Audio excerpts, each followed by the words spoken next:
My guest today is director TJ O'Grady Peyton, an Irish filmmaker who first gained recognition at the Young Director Awards at Cannes in 2013.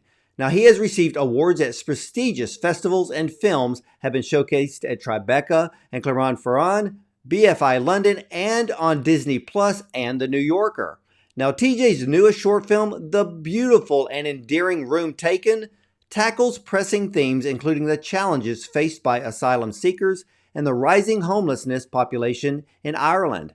Now, not only that, but it also shines a light on the growing epidemic of isolation and loneliness in the elderly communities, especially those that may find that their independence is being threatened by old age or disability.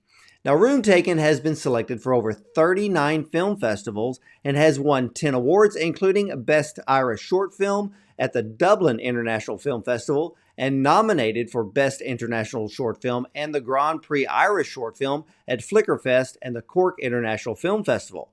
Now, this poignant short has qualified to be considered for the 2025 Academy Awards after winning Best Short Film at the 2024 Cleveland International Film Festival. So, ladies and gentlemen, let's welcome TJ O'Grady Peyton and his wonderful Oscar-qualified short film, Room Taken, to the show. Welcome, TJ.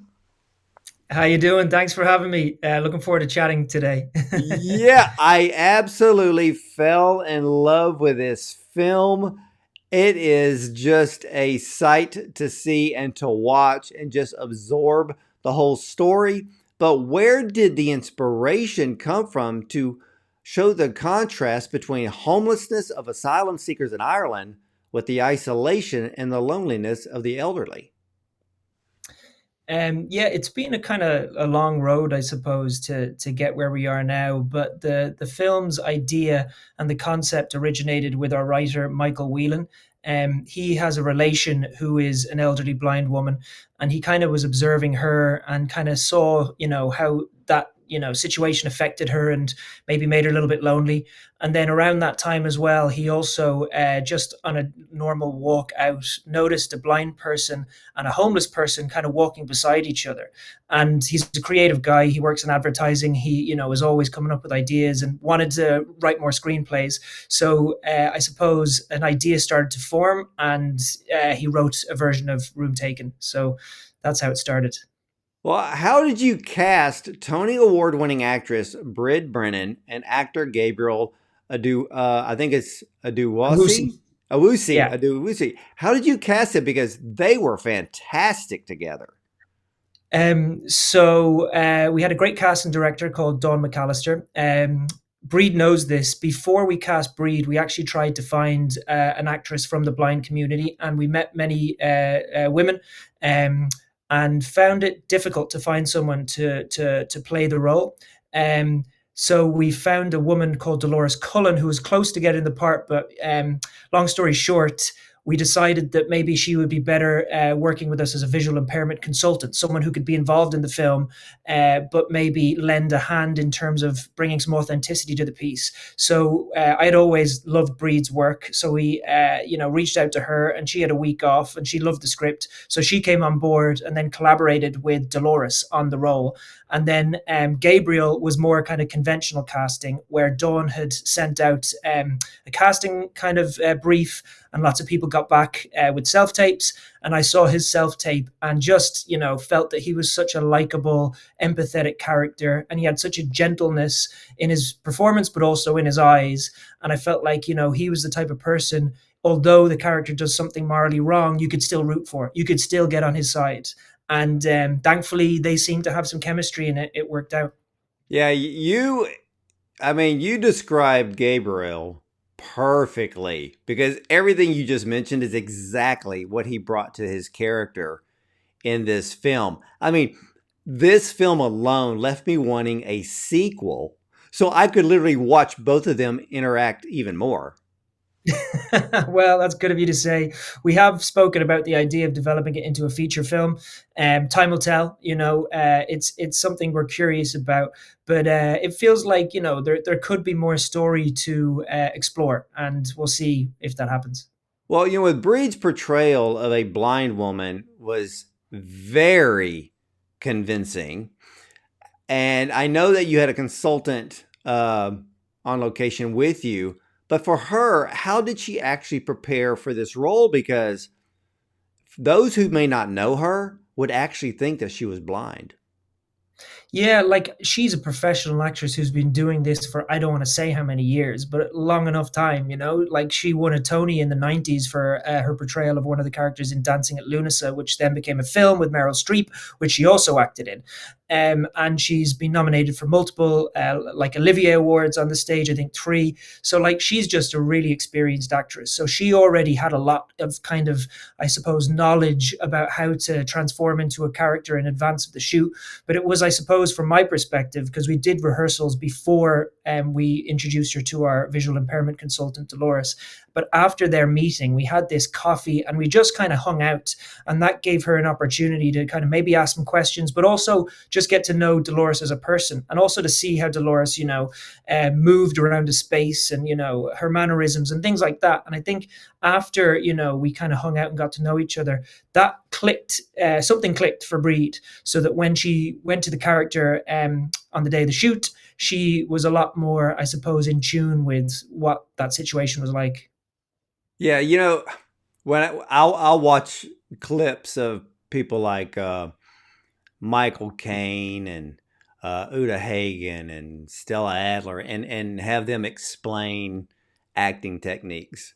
And to watch Breed's portrayal of a blind woman, it's for her being on set, it's not visually interacting with Gabriel or those in the film.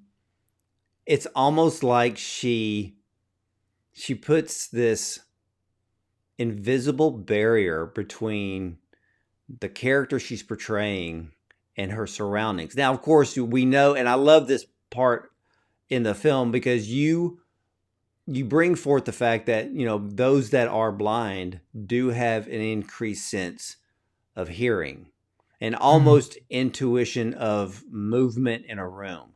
And she brings this with, I mean, it is a performance to watch her to do this character, and I loved it because, like I said, I didn't really know who she was when I first watched the film, but I went back to research her background, and at first, like I said, I thought she was really blind.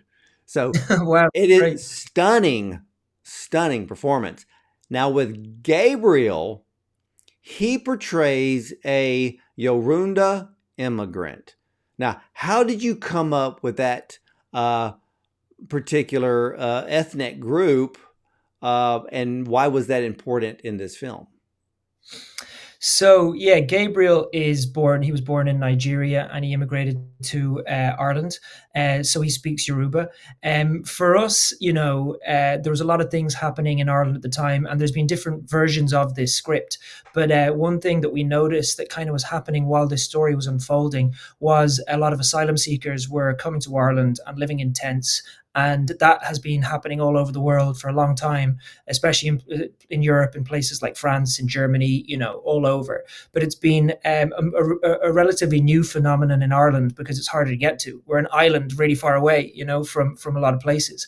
But as we were casting this, we were noticing those real stories happening at the same time. And it felt like a really appropriate kind of, I suppose, backstory for Isaac to be someone from, I suppose, that part of the world and in that situation. So it was a serendipitous sort of moment while we were making this. The real life stories happening around us sort of inspired the character a little bit more. But I suppose we never really wanted to go and make something too heavy handed in terms of like a political movie. Yes, it is political and it deals with issues that are very kind of present and modern and timely. But I suppose it was more a human story and something about connection and loneliness and even grief. So we tried to focus more on the people rather than the politics. And you did 100%, because when I watched this film multiple times, not one time did I ever think anything political. I was looking at the human story and the interaction between both of them. And it is, again, I just love this film.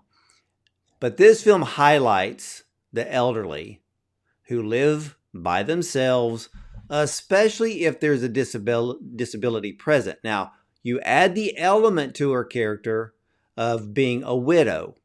Some aren't used to taking care of themselves if the other spouse was the main caregiver. I mean, it can be cooking, maybe simple repairs to the home or the apartment, and even Isaac, which I thought was so, I guess I could use the word cute. I guess that's the only way I can say it. But Isaac actually makes repairs in Victoria's home, which highlights this element. But it goes both ways, because Isaac, being an immigrant, shows that these people do not lack skills and can be productive citizens to any society. Was that part of the story you wanted to show? Yeah, definitely. Like, there's a lot to consider in that question, but the things that spring to mind is that we always wanted both characters, despite being from difficult situations and circumstances, and to not be some people that we pity. We wanted them to be, strong characters who kind of are living their life. And yeah, they're in a challenging situation, and yeah, the circumstances are, I suppose, in some ways sad, but they are getting on with life and they're making decisions. Like we didn't want, Breed to be just someone who was upset about, the death of her husband, even though that is, tragic. And myself and Michael, the writer, have dealt with grief in our own ways. Like Michael's brother died a couple of years before this film, and I'm sure that kind of feeling worked its way into the script. And with me, my father was dealing with an illness for like 9 years and actually died in pre-production. So it was like, it was definitely on our minds, those things, but we wanted them still to be likable, strong. And there's a scene where she's watching TV, Breed, and she's kind of commenting on the show that she's watching, and it's kind of funny.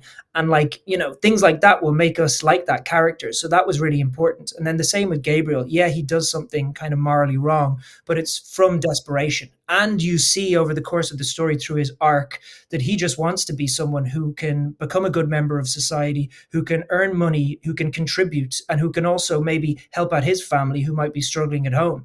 We I don't want to give away the ending, but there's even his job that he has is it's a metaphor and also symbolic of what he's trying to do in life. Yeah, because yeah, even though there was this little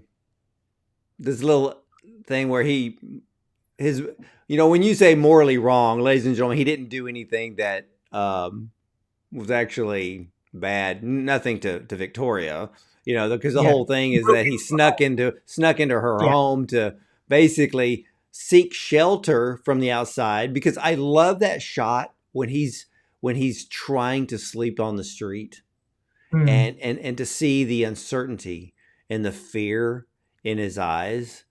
And I think everyone who's watched this film does not fault him, because you bring a character that we like. So we don't actually point the finger at him and go, "Oh, you shouldn't be doing that," because of the way that you molded this story. And when you said about that scene when she's watching television, it was so funny, because what is so great about that scene is that the audience is sitting there thinking that, okay, she's talking to the television, but the way she talks to the television, you think that she actually knows that Isaac is standing there. And Isaac almost made the move to say something, because he thought she was talking to him. And in a Yeah. way, he thought, I can let my guard down. But then he didn't. And so that dynamic in that scene is incredible. Yeah, the first line she says, I believe, is something like, "Who's that there?" And she's talking to the TV, and he's like, "Huh?" Like thinking that he's been caught. But yeah, that scene is important as well, because it really kind of makes Isaac realize that this woman is a character. She is like a fun person, you know what I mean? And like he kind of bonds in a strange way with her in that scene, and grows fond of her. And that, I suppose, is probably part of the catalyst as to why he does what he does to help her as well. But also, I'm sure in the back of his mind, there's a level of repayment he wants to kind of contribute to, and building as he does, in his own way. Like, he's trying to build a life as well. So yeah, he's definitely he's fond of her. Well, when he went to the store and he bought the weather stripping and he bought the screwdriver set.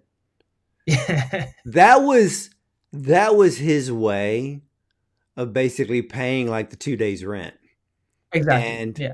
you know, and I just thought it was so cool because I love the weather stripping, but when he's in the kitchen and that whole scene with the radio, oh my gosh, it was so funny because I'm like, oh, he is caught. But then Yeah. you made it to where, I mean, because I love the fact that they're standing there so close and and she still doesn't know, but Yeah. she is She- wondering, Yeah. about it, and I She just thought wondered- it was so funny. Yeah. But it showed that his skills, that he's a handyman. Mm. Yeah, definitely. Yeah, like that scene is probably one of the more suspenseful scenes, and it's probably nice the way from an audience perspective. Like the previous scenes are kind of fun and lighthearted, and the music is kind of quirky and stuff. But then you change the tone and emotion and have this sort of kind of on the edge of your seat experience, which is heightened in the following scene when the care worker comes. But yeah, like Isaac is definitely a doer. He's not going to Ireland, like a lot of people, just to kind of take off the system. He's going to try and earn and to try and live and to try and, find a life for himself. Yeah, and I like the way that you portrayed Isaac because he is wanting to be a member of society. He wants to assimilate into society and contribute. And that's the part of the beauty of this film. Now, there's a scene in this film that I know everybody probably talks about, and it's when Victoria comes into the room and thinks that her late husband is the one who's visiting her. But when she thanked him for helping her, and him meaning her husband, her late husband, and says, "You're a good man." I don't know how many times I replayed this scene because I think Isaac took those words for himself to remind himself that he is capable and that he is also himself a good man. So it was a bit of a confidence booster, I would say, but it is probably the most beautiful moment in this film. Oh, thank you so much. Yeah, like when I read that scene, I was super moved. Like I honestly was the closest to tears I think I've ever been reading a short film script. Like short films do not, when you read the script, make you cry. But that scene was like I felt so moved by that scene, and I knew immediately, and I've spoken about it before, that I was like, this has got some real heart. This story. And we did kind of go back and forth about how the film would end, and kind of we actually did shoot two endings, and decided to go with the more uplifting one, not to give spoilers away. But yeah, that scene is just a really beautiful kind of case of dramatic irony, and the performances are really kind of like, I don't know, they feel like yeah, they feel kind of real, and Breed absolutely nailed it. And we didn't get as many takes as I would have liked on Isaac, but thankfully in the edit we made it work. You know what I mean? And yeah, we didn't get a good close up. We got three mid shots and one close up on Isaac, and I think we got three mid shots and three close ups on Victoria. Thankfully, it was more about her performance that scene, so it worked out. But yeah, it was a really important scene to get right. Oh, it was the way she did that scene, there was a softness and this love. And I almost was thinking, "Oh, Isaac, say something. Say something." I mean, it's like, come out, come out of the shadows and let her know. But then no, this this worked out perfectly. But I loved Yeah. watching that scene over and over again because it was her acting, but it was also him receiving something that he Yeah. didn't know he actually needed, and he got it at that moment. Yeah, his look, his expression is so kind of sincere, and he's just totally in the moment listening to her. And what a lovely kind of role or opportunity for an actor where you don't have to worry about any dialogue. You can just totally be present in the moment and listen to another performer speak, and you don't have to worry about anything apart from just listening. You know what I mean? So yeah, it was a nice one. Well, tell me about the cinematography, because the framing of the scenes were cropped close, each of Victoria and Isaac, almost showing their own worlds, but wide enough when both are in the same frame, connecting their worlds. So did I see that right? Definitely, yeah. Like we shot on anamorphic lenses. We had a great cinematographer called Evan Barry. He is one of the most prepared cinematographers I've ever worked with. He had like an 80-page document before we went into filming this, where he has lighting plans and floor plans and shot lists. He was, super prepared, and we wanted the lighting to be very naturalistic because obviously, if you're, blind, you wouldn't be turning on lights in your home. So every kind of source of light came from the window. So there'd be daylight in the day and street light from outside in the night. And we wanted it to have a very kind of controlled, simple, classical approach. And yeah, it was very much about just kind of letting the actors kind of move into close-ups, and kind of the camera work being very simple and restrained, and not trying to be too I suppose noticeable. It was just about letting it unfold. And yeah, definitely some moments in terms of a cinematography and edit perspective helped heighten suspense. And I was doing a lot of research because I haven't shot many things that are kind of suspenseful. And I've seen like on videos talking about how Spielberg uses close-ups to kind of create suspense. So even like a close-up of a tap dripping, that added so much suspense in the bath scene, or a hand going up the banister, or a foot before it creaks on a staircase. All these little things in terms of shots can really help you build suspense in an edit. And that was a nice kind of lesson.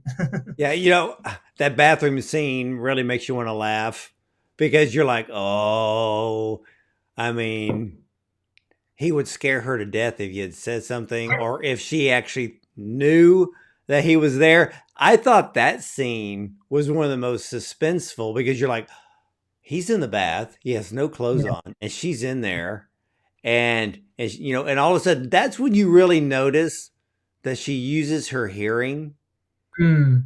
because of the water. And I was like, oh, he's been had. But the thing about the framing was when he when he found that spare bedroom, and he laid down, it was that close shot that did create that suspense, because he's up there hiding. So when we think Mm. about, let's say, playing hide and seek, we're going to choose a closed space. So you gave us that closed space, and then we hear her. So we're thinking, oh, is he going to get caught? So the Yeah. framing those close ups did bring a lot of suspense to the film. Yeah, like that shot in particular, definitely like you feel the pressure he's under. It's like the camera is so close to his face, and he like, is just his eyes are looking around. And we didn't have enough time to finish what we wanted to get. We wanted to get like a shot of like the bottom of the door and her shadow walking by to create even more suspense. But it was fine. And hats off to Derek Holland, our amazing editor. He edited Bad Sisters, which is now on Apple Plus, the second season, and he did part of the first. He's an amazing editor, and he helped bring so much to the table with suspense. And then you mentioned sound as well. I got to say, shout out to Jim Latimer, because in that our sound designer, in that bat scene, you hear this faint sound of a little trickle of water, and even that little sound adds suspense. So I love the craft of filmmaking, how that can make an audience feel something. Those little details. Well, and I'm glad you did not show the scene where you would see the bottom of the door and have her walk by, because that wasn't even needed. Because Mm, what you also did for the audience, you helped us to heighten our own mm, hearing, mm, because part of us is like, we're on Isaac's side, don't get caught, don't get caught. Then our hearing is being Victoria. So in a way, you've brought the audience in to feel and experience both characters at the same time. Yeah, no, it definitely. To your point, I think allowing the audience to do a lot of work is something that they enjoy, and you don't want to spoon feed. So, I suppose that kind of feeds it a little bit to the ending as well, where yeah, we allude to something, but you can still come up with your own conclusion as to what happens. You know.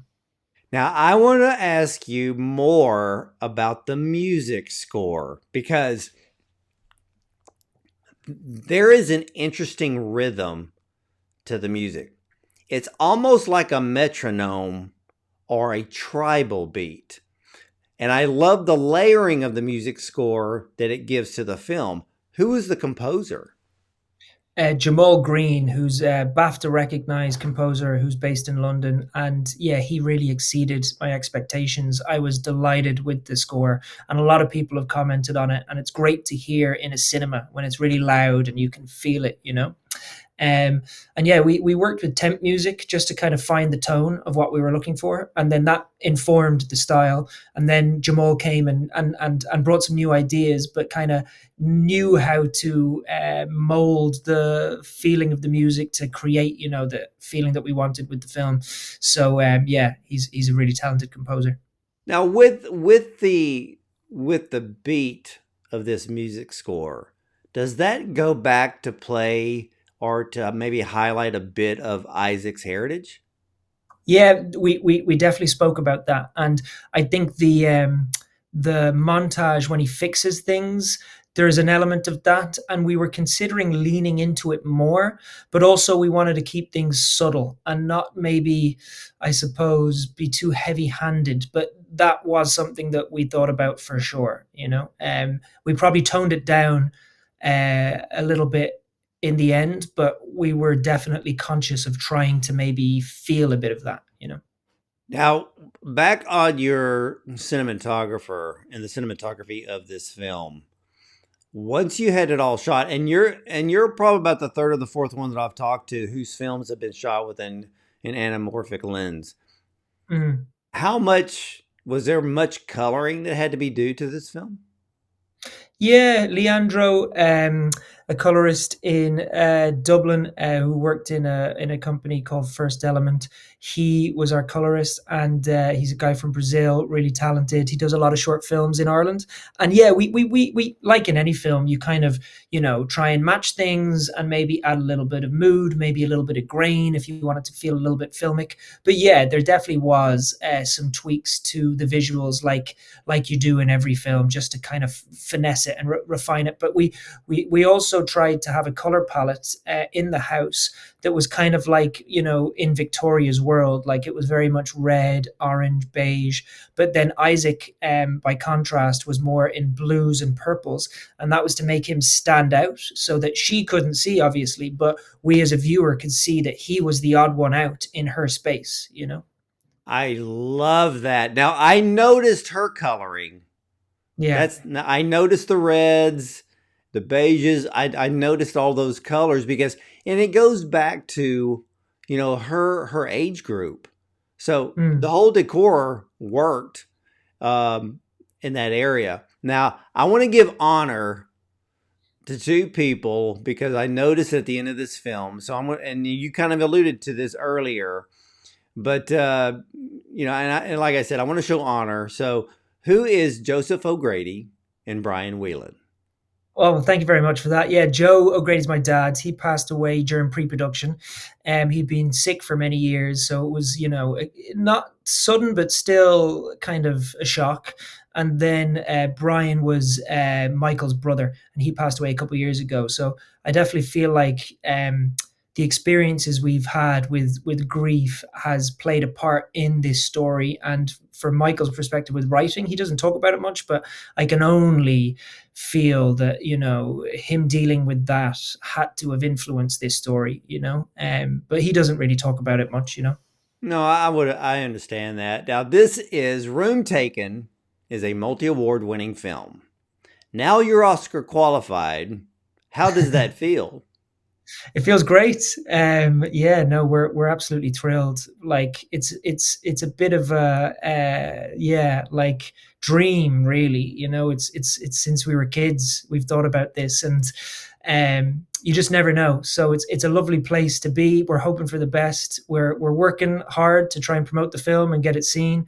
And we've actually played more festivals and won more awards than your bio at the start or your blurb at the start. Maybe that's an old one.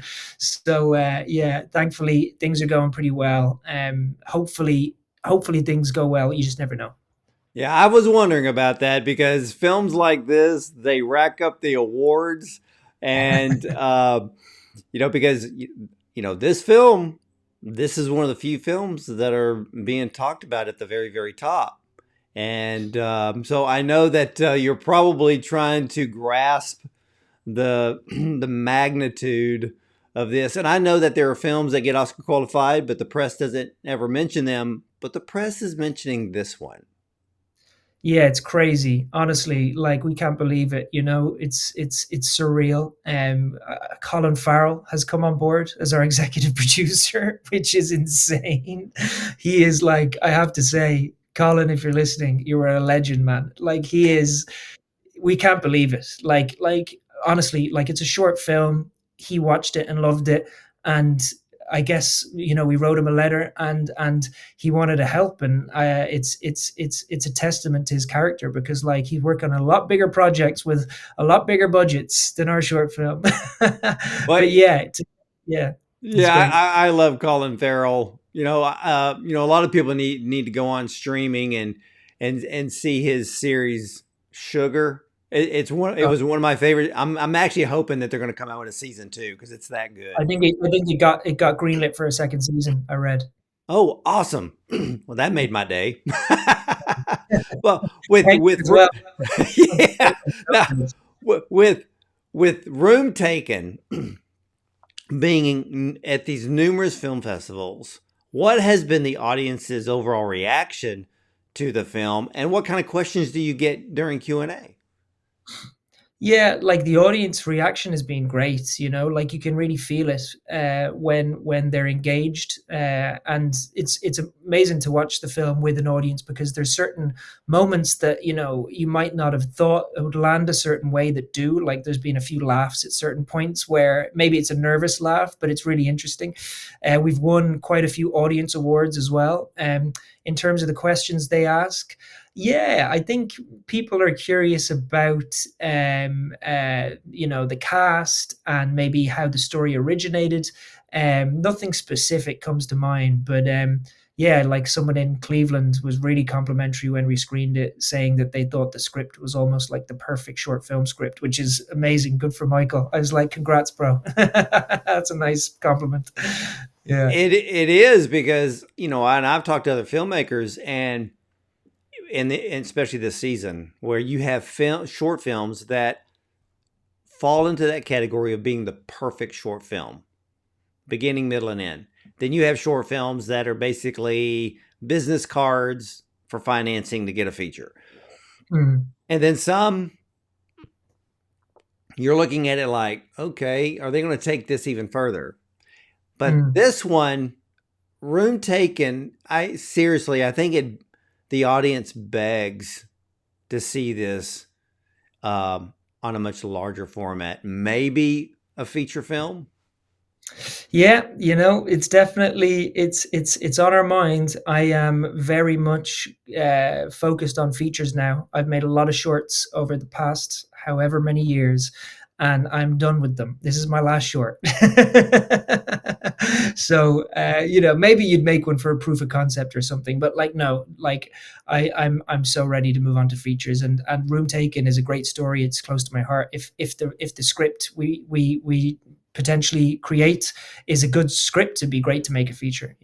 Well, I think that if it's going to be your last short film, you might as well take this film all the way. And I know that everybody around the globe is talking about this film.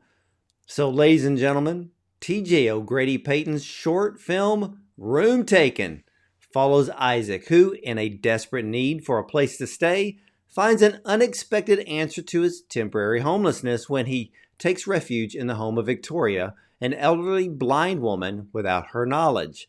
Now, as these two strangers coexist, a touching and unexpected bond forms between the unlikely pair. Now, I can see why this film is a multi-award winning short film. The cinematography is excellent. It gives you the true reality of both characters' lives. Now, composer Jamal Green sees beyond the characters and brings forth a rhythmic music score that dances between the two different worlds that collide but out of an unknown need for each other.